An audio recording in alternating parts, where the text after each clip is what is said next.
Hello and welcome to our channel. Are you learning English? Great! Let's learn English with a very interesting story. Don't forget to subscribe, like and comment. Let's get started. In a small town in Ohio, there lived a girl named Emily. She was 13 years old and lived with her mother and younger brother in a small apartment. Her mom worked 2 jobs, one at a grocery store and another cleaning offices at night. Life wasn't easy, but Emily always had a smile on her face. Emily didn't have many things: no new clothes, no fancy phone, but she had one big dream. "I want to travel the world and meet people from different countries," Emily told her teacher one day. Her teacher, Mrs. Carter, smiled. "That's a wonderful dream, Emily. How do you plan to do that?" "I think learning English really well is the first step," Emily said. Mrs. Carter looked confused. "But you already speak English, sweetie." Emily nodded. "Yes, but I want to speak it like a writer. I want to learn big words. I want to read books, tell stories, maybe even write one." Mrs. Carter was impressed. "Then you need to start reading more and practicing every day." And that's exactly what Emily did. Every evening, after finishing her homework and helping her little brother with his math, Emily read books from the library. She didn't understand every word, but she kept a notebook and wrote down new words. She also started writing her own short stories. One afternoon, Emily walked into the local library and asked the librarian, "Do you have any books that help people become better writers?" The librarian, a kind old man named Mr. Howard, smiled. "Dreaming big, huh?"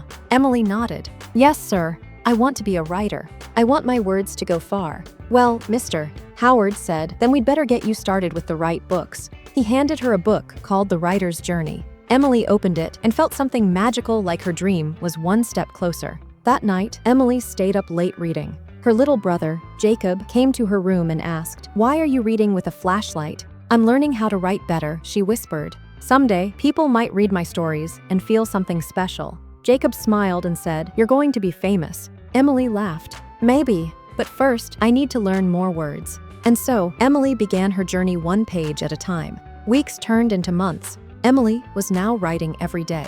She had a notebook full of poems, short stories, and letters she never sent. At school, she paid close attention in English class. She asked questions, stayed after school for extra help, and even helped other students with grammar and vocabulary. One day, Mrs. Carter gave the class a special assignment: write a story about your dream. Be honest, be creative. Emily's eyes lit up. That night, she sat at her small desk by the window. Rain tapped gently on the glass. She opened her notebook and began to write. "My dream," by Emily Johnson. "I dream of walking into a bookstore and seeing my name on the cover of a book. I dream of people reading my words and feeling like someone understands them. I dream of traveling to London, Paris, and Tokyo, not just to see the world, but to share stories with it. I don't have much, but I have this dream." And dreams can be powerful. They can carry you further than money or luck. They can change your life. The next day, Emily turned in her story. She felt nervous. What if it wasn't good enough? But 2 days later, Mrs. Carter stood in front of the class and said, "I want to read a story that really touched my heart." She began to read Emily's story aloud. The classroom grew quiet. Some students listened carefully. Others looked surprised. Emily wasn't the loudest kid in class, but her words had power. When the story ended, everyone clapped. Mrs. Carter smiled at her. "Emily, that was beautiful." Emily felt her cheeks turn red. "Thank you," she whispered. After class, a boy named Marcus walked up to her. "Hey, I liked your story. It made me think about my own dreams." Emily blinked. "Really? What's your dream?" "I want to be a filmmaker," he said, "but I've never told anyone before." Emily smiled. "Maybe you should write about it." From that day on, Emily and Marcus started talking more. They became friends who shared ideas, books, and stories. Sometimes, they stayed after school to write together in the library. Mr. Howard, the librarian, would smile and say, "Writers Club today." They laughed and said, "Always." One sunny Saturday morning, Mr. Howard told Emily and Marcus about a writing contest for middle school students. The winner would get a scholarship to a summer writing camp in New York City. Emily's heart jumped. New York City. She had never even been on an airplane before. "The theme is Voices of the Future," Mr.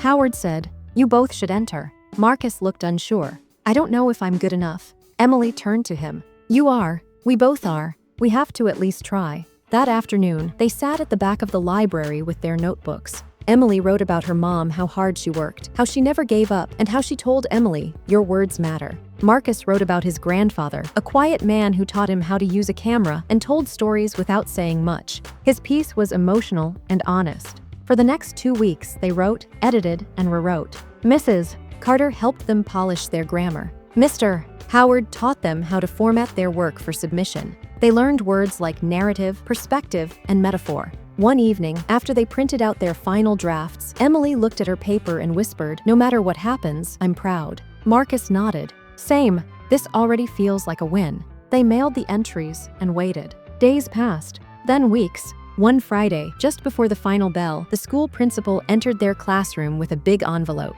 "Emily Johnson," he said, smiling. "You got something special." Emily's hands shook as she opened it.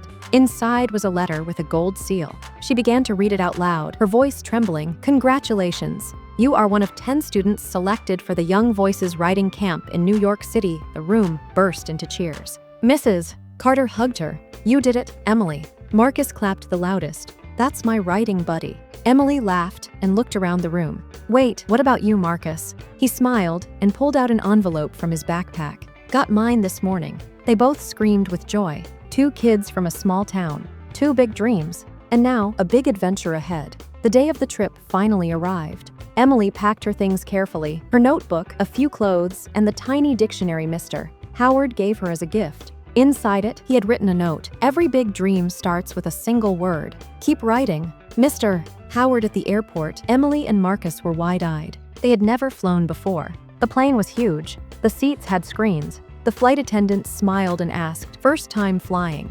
Emily nodded. "Yes, and first time going to New York." Marcus added, "First time going anywhere." They looked out the window as the plane took off. The town they grew up in became smaller and smaller until it disappeared. When they landed in New York City, it felt like stepping into a different world. Tall buildings touched the sky. Yellow taxis zoomed by. People spoke different languages on every corner. "Wow," Marcus said. "This is crazy." Emily grinned. "This is perfect." The writing camp was held at a university. There were students from all over the country: California, Texas, Florida, even Alaska. Some had been writing for years. Others, like Emily and Marcus, were just getting started. Their first workshop was called Finding Your Voice. The teacher, a famous author named M.S. Rivera, stood in front of the room and said, "Everyone has a story, but first, you have to believe it matters." Emily scribbled those words down.